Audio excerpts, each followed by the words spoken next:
हम लोगों का दुख कई जन्मों का है।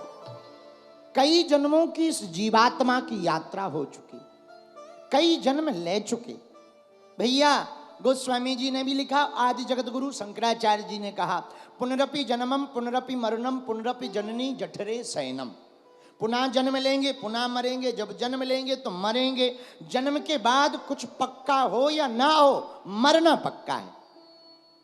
लेकिन जो मरा है वो भी पक्का है, जन्म लेगा। अब ये जरूरी नहीं मनुष्य बने, जैसे कर्म करोगे वैसा जन्म पाओगे। पता लगे भैंसिया वाला कर्म किया तो अगला जन्म भैंसिया का मिलेगा, और कुत्ता वाला कर्म किया तो कुत्ते ही बनोगे, डीओजी डॉग कहलाओगे। पर मनुष्य वाला कर्म किया बढ़िया मनुष्य बनोगे। जैसा कर्म करोगे वैसा जन्म पाओगे। बोलो सीताराम, जोर से बोलो।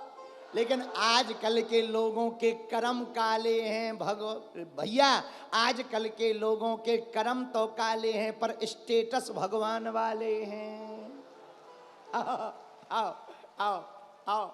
इसलिए हमारी हाथ जोड़ के प्रार्थना है, ऐसी भक्ति किसी काम की जिनके कर्म काले हो, स्टेटस भगवान वाले हो। हाँ, कर्म है तुम्हारा काला तो क्या करेगी सुंदरकांड और क्या करेगी माला। आओ, फिर चाहे तुम जितना बागेश्वर की अर्जी लगा लो, फिर चाहे जितना तुम जो कर लो, चाहे जितनी पूजा पाठ कर दो, यदि कर्म है काला तो समझो बालाजी ने तुमको फिर मार डाला। आजकल के भक्त भी बड़े अजब गजब है, बड़े गजब है। कर्म काले, स्टेटस भगवान वाले।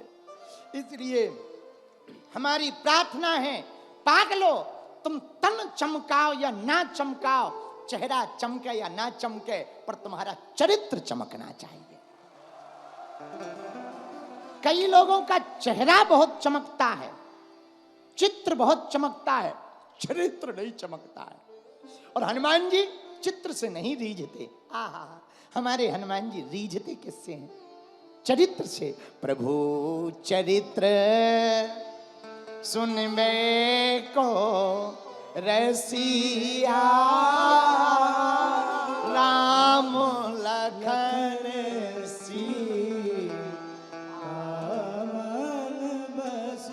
हमारे हनुमान जी चरित्र सुनने के रसिक हैं। और मेरे पागलों, हनुमान जी को चरित्र तो प्रिय है, पर कौन सा चरित्र? राम के जैसा चरित्र प्रिय है। मेरे प्रिय जनों, राम जी के जीवन के चरित्र को यदि देखा जाए तो तुम सोच करके अपने आप में मन में विचार करोगे कि हम और राम जी कितने अद्भुत हैं। इसलिए तो उनकी महिमा है। जब रामा युद्ध हो गया, रावण जिस दिन मर गया, और रावण को मारकर रात्रि काल में, जरा ध्यान देना राम जी का चरित्र कैसा है, ध्यान से सुनना। रात्रि काल में राम जी एक शिला के ऊपर बैठे। आज रावण मरा है, रात्रि का काल है, शिला के ऊपर राम जी बैठे हैं। चांद की चांदनी चमक रही थी। उसी समय कोई स्त्री नारी पीछे से आई, उसकी छाया आगे की तरफ पड़ी तो राम जी खड़े हो गए। स्त्री की छाया देखकर राम जी खड़े हुए और पूछा बिना मुड़े हुए, मां तुम कौन हो? तो वो स्त्री रोने लगी। राम जी ने कहा, मां क्यों रो रही हो? अपना परिचय बताओ। इस भयंकर लंका में जहां आज भयंकर युद्ध हुआ, आतताई दशाग्रीव दशानन रावण मारा गया, धरती पर गिर गया, और तुम आज इतनी भयंकर रात्रि में, इस समर के युद्ध के माहौल में तुम यहां क्या कर रही हो, रो क्यों रही हो? वो स्त्री रोती हुई राम जी के सामने आई। मां अपना परिचय दो। उस स्त्री ने रोते हुए परिचय दिया, राम, हे रघुनंदन, हे रघुनायक, हे कौशल्यानंदन, मैं बड़ी अभाग्नी स्त्री हूं। राम जी ने कहा, आप अभाग्नी? आपका परिचय क्या है? उस स्त्री ने कहा, राम मैं बहुत अभाग्नी हूं। दरअसल मैं जिसकी पत्नी हूं वो आज वीर गति को प्राप्त हुआ। मैं दशानन रावण की पत्नी मंदोदरी हूं। तो राम जी ने पूछा कि मां इतनी रात को आप क्या कर रही हो? वो तो दिन में धराशायी हो गए, वीर गति को प्राप्त हुए, शोक मनाने की बजाय तुम हमारे पास क्यों आई? तो मंदोदरी की जो बात है वो सुनने योग्य है। डबरा के पागलो, मंदोदरी कहती राम मैं देखने आई हूं कि वो वीर कौन है जिसने मेरे परम बलशाली पति को पृथ्वी पर गिरा दिया, जो अजेय थे, जिनको कोई जीत नहीं सकता था, उसको मार डाला। मैं देखने आई हूं कि वो राम कौन है और उसके अंदर ऐसा क्या है कि मेरा पति हार गया और वो जीत गया। राम जी ने हाथ जोड़कर कहा मां तो बताओ तुम्हारे पति में ऐसा क्या नहीं था, मुझ में ऐसा क्या है कि मैं जीत गया, तुम्हारा पति हार गया। मंदोदरी रोती हुई बोली राम एक मेरा पति था जो दूसरों की स्त्री को अपनी पत्नी बनाना चाहता था। राम एक तुम हो, स्त्री की छाया देखकर मां से संबोधित करते, मां कह करके बुलाते हो, एक राम तुम हो। मेरे पागलों, हनुमान जी के प्रति निष्ठा रखने वाले लोगों, जितने भी डबरा के यहां पर बैठे हुए लोग हैं, हमारी प्रार्थना है आज के बाद या तो तुम हनुमान जी को मानना छोड़ दो, हनुमान जी की पूजा करना छोड़ दो, अथवा फिर आज की कथा सुनकर हनुमान जी के लिए एक बात नोट कर लो, या तो हनुमान जी के लिए सब कुछ छोड़ दो या हनुमान जी को छोड़ दो। यदि हनुमान जी के चरण पकड़ोगे तो एक बात होगी, पूछो क्या? अंत काल रघु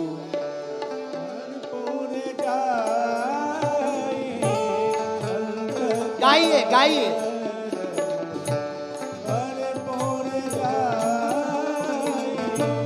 अंत काल रघु वरपुर जाई,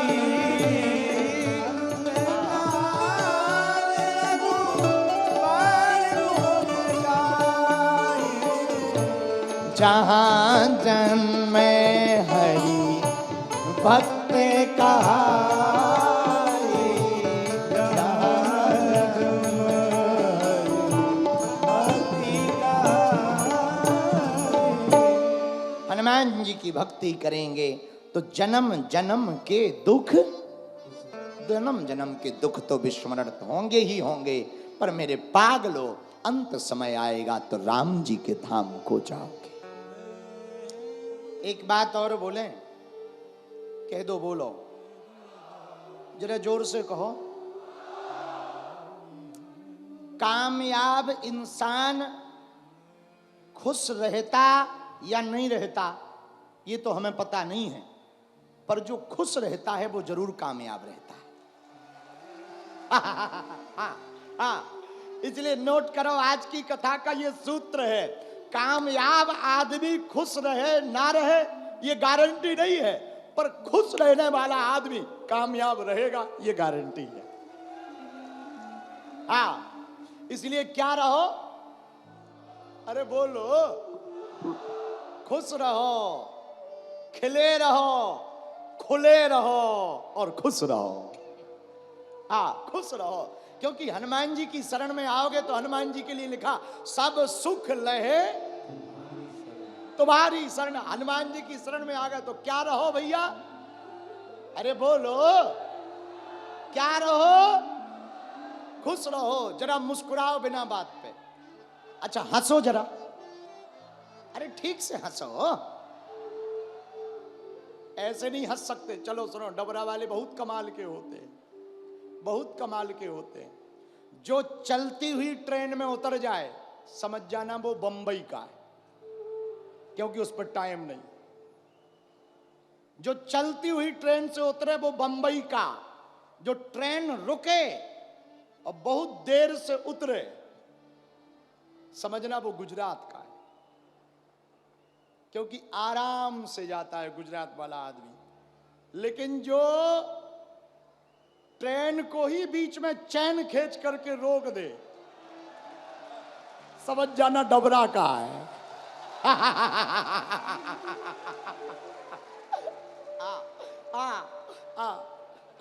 और डबरा वाले एक बात और बोले, कह दो, बोलो, अरे जरा जोर से तो कहो। ना हम गोरे हैं ना हम काले हैं, ना हम गोरे हैं ना हम काले, हम तो भैया डबरा वाले हैं। अब जरा हंसो। बस ऐसे ही खुश रह के दुश्मनों को जलाओ। हाँ, इसीलिए तो खुश रहने वाला आदमी कामयाब होता है। क्या होता है? पर कामयाब होने वाला जरूरी नहीं है वो खुश हो, पर खुश हो रहने वाला आदमी जरूर कामयाब होता। इसलिए मेरे पागलो, हनुमान जी के चरण को पकड़ोगे तो जन्म जन्म के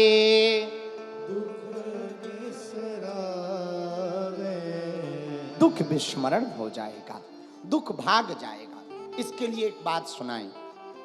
आपको जल्दी तो नहीं है? कितना बज गया? कितना बज गया? ए घड़ी मत देखो, अभी तो बहुत समय है भाई। रात अपनी है, व्यासपीठ अपनी है, मंच अपना है, श्री नरोत्तम मिश्रा जी अपने हैं, लाइट अपनी है, साउंड अपना है, डबरा अपना है। अब काहे की जल्दबाजी है?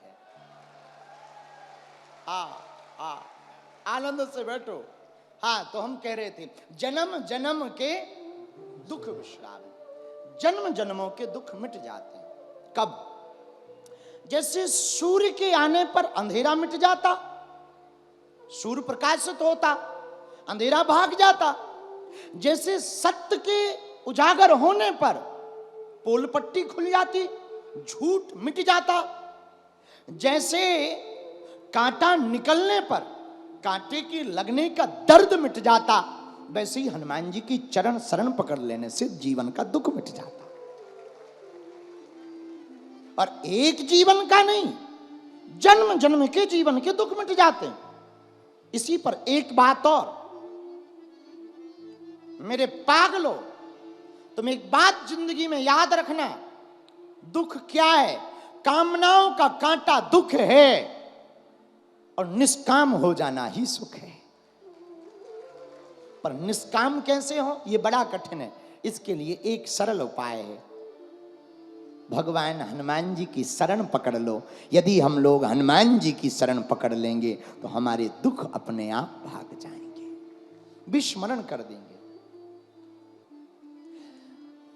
धोखे से किसी गांव में घटना हो, विवाहित स्त्री जो गर्भवती है उसका पति खत्म हो जाए तो वो बड़ी दुखी होती है। होती कि नहीं? बोलो ना, अरे जोर से बोलो। विवाहित स्त्री जो गर्भवती हो उसका पति खत्म हो जाए तो बड़ी दुखी रहती और बड़े दुख में रहती, बड़ी टेंशन में रहती, बड़ी रोती रहती, बड़ी परेशान रहती। उसका मर जाने का जी करता कि अभी तो बच्चे का मुंह देखा नहीं और स्वामी जी चल बसे। लेकिन ठीक 3-4 महीने बाद बेटा हो और उसकी शकल उसके पति से मिलती जुलती हो तो वो पहला वाला दुख थोड़ा कम हो जाता है।